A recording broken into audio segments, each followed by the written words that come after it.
Assalamualaikum warahmatullahi wabarakatuh. Waalaikumsalam. Gimana kabarnya hari ini? Hari ini siapa yang dah hadir? Hadir semua aja temannya? Tidak Ibu, Nita yang tidak hadir. Kenapa ini Mita? Tidak ada keterangan atau bagaimana? Tidak tahu juga Bun, tidak ada keterangan. Oke. Sebelum kita mulai pelajaran hari ini, baiknya kita berdoa ya, sesuai dengan keyakinan kita masing-masing. Berdoa dimulai. Berdoa selesai. Oke, anak-anak semua, hari ini kita akan belajar tentang menghindari perilaku tercela. Di sini anak-anakku semua apa sudah tahu apa itu perilaku tercela? Saya Bu. Ya, silahkan. Apa itu? Melakukan sesuatu yang tidak baik. Oke, betul sekali ya jawaban dari Hasrina. Jadi Dek, perilaku tercela itu perilaku yang tidak disukai atau diridhoi oleh Allah Subhanahu wa taala. Nah, Dek, di PPT Ibu ini sudah tertera jenis-jenis perilaku atau sifat tercela. Nah, yang pertama itu hub al-dunya. Adik-adik semua udah tahu apa itu hub al-dunya? Jadi hub al-dunya merupakan cinta dunia secara berlebihan. Nah, adapun penyebab dari hub al-dunya yaitu menganggap dunia ini sebagai tujuan utama, suka mengumpulkan harta dengan berbagai cara, kikir terhadap harta, serakah dan tamak, serta tidak mensyukuri nikmat Allah Subhanahu wa taala. Adapun cara menghindarinya itu mengingat bahwa kehidupan dunia itu sementara. Kita perlu memperbanyak mengingat kematian, menjauhkan diri dari sifat tidak puas terhadap nikmat yang diberikan Allah, dan mengingat bahwa apa yang kita perbuat di dunia pasti akan dipertanggungjawabkan. Materi selanjutnya itu sifat hasad. Hasad merupakan itu penyakit iri hati, di mana kita tidak senang atas apa yang orang lain terima atau mendapatkan karunia dari Allah Subhanahu wa taala. Secara bahasa, hasad itu dapat diartikan sebagai iri hati atau dengki. Nah, adapun penyebab dari hasad sendiri yaitu ada dua. Yang pertama, adanya rasa permusuhan kepada seseorang. Nah, yang kedua itu adanya sifat takabur atau sombong, yaitu merasa dirinya yang paling baik, paling benar atau paling hebat. Adapun cara menghindari sifat hasad ini yaitu kita mestinya memperbanyak bersyukur atas nikmat yang diberikan oleh Allah Subhanahu wa taala. Menanamkan kesadaran bahwa sifat hasad itu akan membawa seseorang menderita batin. Agar kita terhindar dari sifat hasad, kita harus senantiasa berpikir positif atas segala kejadian yang menimpa kita. Kita juga harus menumbuhkan kesadaran bahwa akibat dari sifat dengki itu adalah permusuhan yang akan membawa kita ke dalam petaka. Yang selanjutnya, kita perlu memelihara sikap rendah hati agar tidak sombong atau membanggakan diri. Selanjutnya itu sifat ujub. Nah, secara istilah dapat kita pahami bahwa ujub itu suatu sikap membanggakan diri dengan memberikan suatu penghargaan yang berlebihan kepada kemampuan diri kita sendiri. Adapun penyebab sikap ujub yaitu banyak dipuji orang, banyak meraih kesuksesan, itu juga bisa menyebabkan kita bersifat ujub.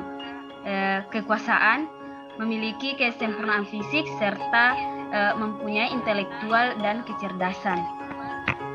Adapun cara menghindari sifat ujub itu, kita harus selalu mengingat akan hakikat diri kita.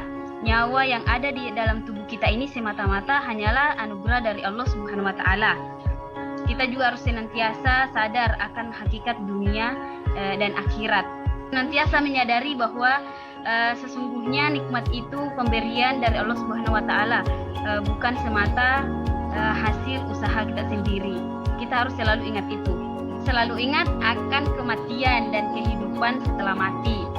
Kita harus senantiasa berdoa kepada Allah agar kita dijauhkan dari sifat ujub. Kita juga harus berusaha mau bekerja sama dan hidup saling menolong. Selanjutnya sifat tercela yang patut kita hindari juga yaitu sifat sombong. Yang mana arti dari sifat sombong itu membanggakan diri sendiri. Untuk menghindari sifat sombong, maka kita haruslah meningkatkan ibadah kita kepada Allah Subhanahu wa taala, meningkatkan keimanan dan ketakwaan kita kepada Allah Subhanahu wa taala.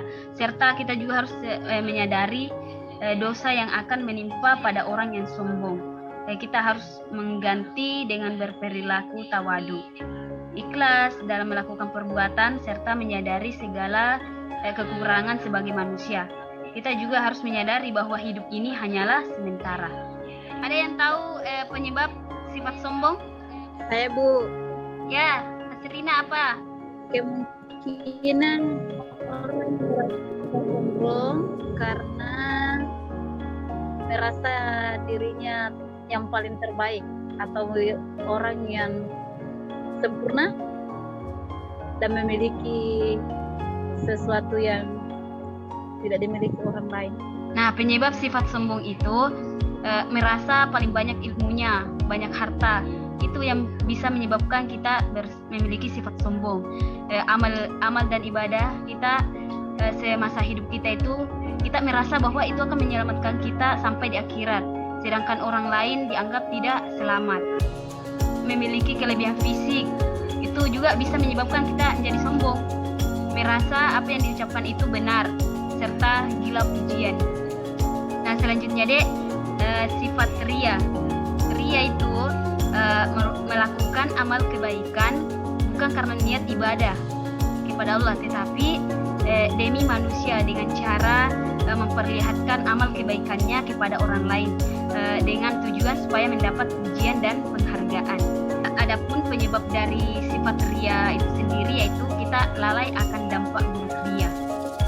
Kita senantiasa atau gila akan pujian dari orang lain. Kita terlalu dikagumi oleh orang lain. Kita juga rakus akan apa yang diperoleh terdapat pada orang lain. Kita ambisi mendapatkan kedudukan, itu juga bisa menyebabkan ria. Nah, adapun Dek, cara menghindarinya itu kita harus memperbaiki niat ibadah kita semata-mata karena Allah Subhanahu wa taala. Kita baiknya menghindari sikap suka memamerkan perbuatan kita kepada orang lain. Kita juga harus bersyukur atas nikmat yang telah diberikan. Dalam beribadah pun kita harus meningkatkan kekhusyukan kita dalam beribadah serta mengingat bahaya perilaku ria, dan kita harus senantiasa berdoa kepada Allah agar kita dijauhkan dari sifat ria. Itulah tadi materi yang sempat Ibu sampaikan kepada adik-adik semua.